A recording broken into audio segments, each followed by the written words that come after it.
What's the biggest difference between what you would do normally in the gym versus, a top tier athlete? It's really nothing different. Like, I'm gonna treat my general clients just as my pro athletes, except the pro athletes, their volume is a lot greater, and they know how to, take the intensity. So it's just more work, which also means I need to focus on, their biomechanics more and like their positioning, because they're taking their bodies through such bigger ranges of motion. They're taking big crashes. So I quickly knew I needed to also learn how to control, crashes, control their history basically. So, most of them are coming in and these sports aren't for the faint of heart. So they've had a lot of injuries. So we got to deal with that. So on top of getting performance out of them, I also need to, help them and teach them about, proper movement patterns and things that will, help them live a long, healthy life, but it'll also help their performance because they're just going to be, working much more efficiently. Totally. So Jarrett, you mentioned biomechanics. Like, what does that mean? When I think of that, I think of, I don't know, something mechanical, and then like maybe some movement, and then I guess me. Yeah. But like, what does that mean in, in terms of the bike? Yeah, so I think almost like thinking of suspension, there's two key words here that just spark when you say biomechanics, and it's kinematics, which is the description of motion, and then kinetics, which is the forces that are creating motion. So essentially, we have muscles connecting to bone that contract and move us. So I want to make sure, in whatever my athletes are doing, whether it's on the bike or in the gym, that they're producing and absorbing forces properly. So that would just be like, what you'd hear is like, squat with your legs, or bend over with your legs, not your back. Lift something with your legs, not your back. And then once we get that down, it is all about, just making them stronger in that position, which then means that they're going to be able to produce, more force, and then we're going to add speed to it, which means, they're going to become more powerful, which then let's translate that to the bike with, sprint work and interval work. And then they're on the track, 2 minutes down on the run, they still feel, 90, 95%, and that they can keep going. So I try to help them get down the mountain safer, as well as perform, at their peak. And so, like, in the gym, you talk about injury prevention, maybe like, in a couple words, like, what do you mean injury prevention? Like, does that mean when I crash, like I have more muscles, like, to like keep my bones from breaking? Yeah, so, yeah, absolutely. With like the moto and the mountain bike guys, which is mainly my athletes, it's like putting on a little bit of muscle is good for protection as well. But like I said, like, an athlete could overjump something or mistime something and actually there's gonna be a bigger compression because of that. But because of their training and, moving more efficiently, they can actually absorb it and save themselves from maybe, having a big get off.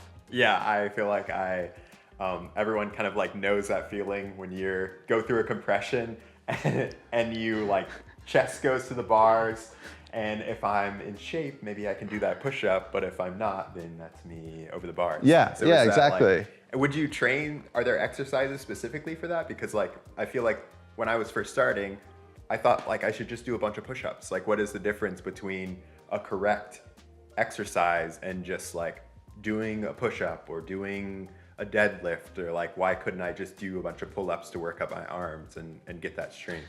Yeah, so that's pretty heavy question. But essentially, I look at it as, we came from like quadruped, so we came from like being on all fours to now on 2 feet. That changed everything, the way our body is dealing, with gravity. So I am going to basically take an athlete back down to the ground, figure out where their weaknesses are, figure out where, their body actually feels a little stressed. So I feel like everyone has kind of had that moment where you're trying to save something, like doing a push-up into the bar, and if you're strong enough, you can save it. But right now, I feel like I would kind of go over the bar. So I would think about just especially when I first started, just doing a bunch of push-ups. But we worked on a bunch more stuff along with the push-up. What are some of the things that people could think about doing that exercise in their home, trying to get more out of a simple exercise? Yeah, so using the push-up, as Eliot mentioned for an example, is a lot of times people, they're starting here and their shoulders are already coming together and their lower back has like a big deep curve in it. By simply just telling them to just try to scoop the pelvis and then push away from the ground, they probably don't realize it, but they just engaged their abdominal walls so much more. And then from that, if they do a push-up, they're gonna feel way more connected from their upper and lower body. And then you're just gonna transfer that to the pedals in the handlebar or from the foot pegs in the handlebar.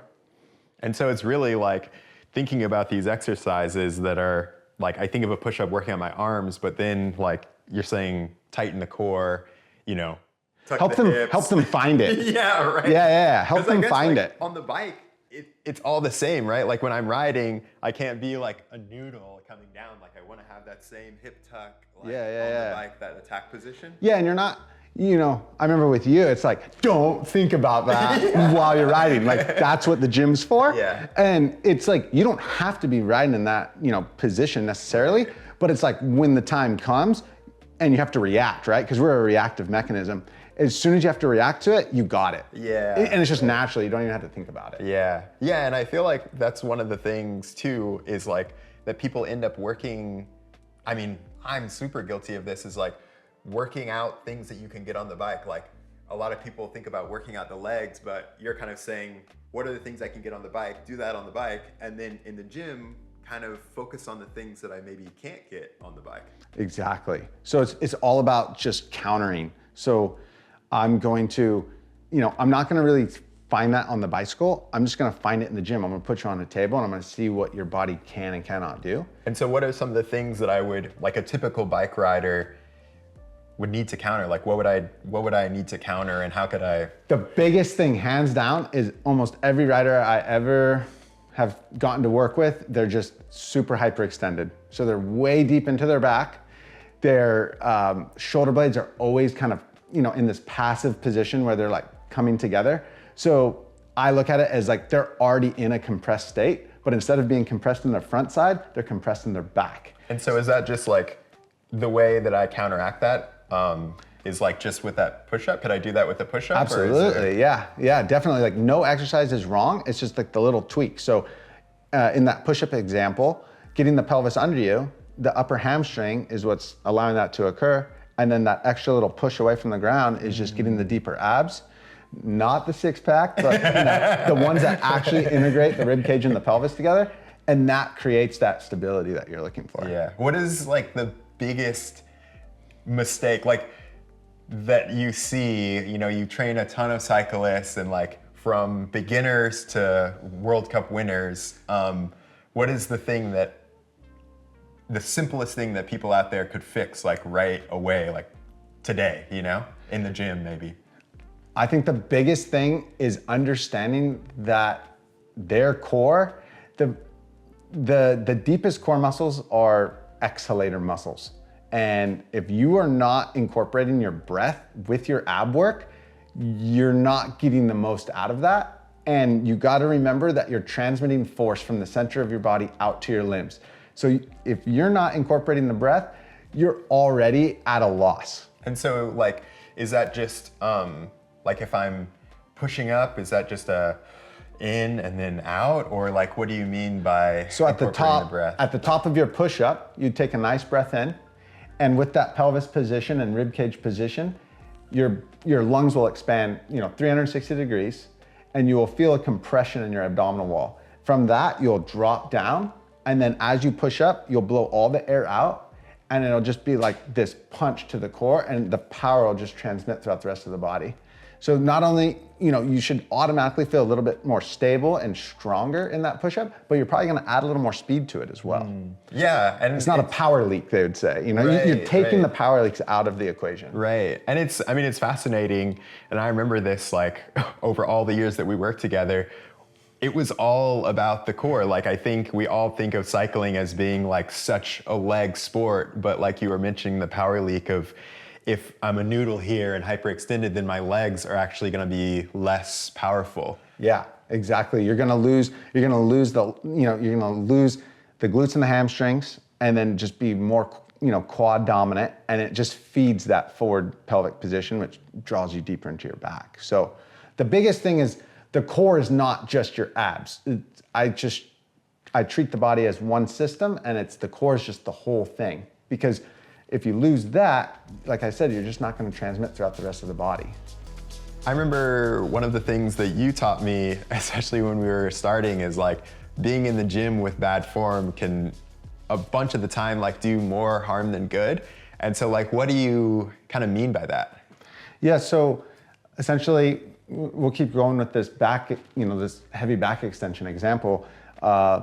Every rider, most moto guys are doing some form of a squat. So, somebody that's already in a position like this, if they throw a bar on their back, it's just gonna exaggerate that more. So, they're gonna maybe go into a back squat, and instead of sitting straight down, they're just gonna come back and bend the knees, and they're gonna do like a half squat, half deadlift position, and they're just feeding like the bad pattern. So an easy way to fix that would just be to throw the bar onto the front of them into a front squat. We're here or here. And then it'll make the athlete have to create, they're gonna feel these ab muscles that we're talking about, and they're gonna be more upright, and they're gonna sit into their hips more. And then it's just the practice of, it's just practicing it to get deeper. Like, it's gonna feel very weird at first, but we're gonna do everything we can from the ground up to make that feel a lot more normal. Yeah, and so it's like, actually what you were saying, like, instead of feeding the bad patterns, you're actually trying to counteract the bad patterns. So getting out of that hyperextension, maybe doing a front squat, and actually working the muscles that you're trying to work, rather than, actually working your back and maybe injuring your back. Exactly, and it's all about just using as little cues as possible for them to learn about their own body. Because I could just sit there and talk, but their brain is not going to take in this new information and feel these different parts of their feet, for instance, in the squat. And that's super important to me, because that's the only way it's going to translate onto their bike.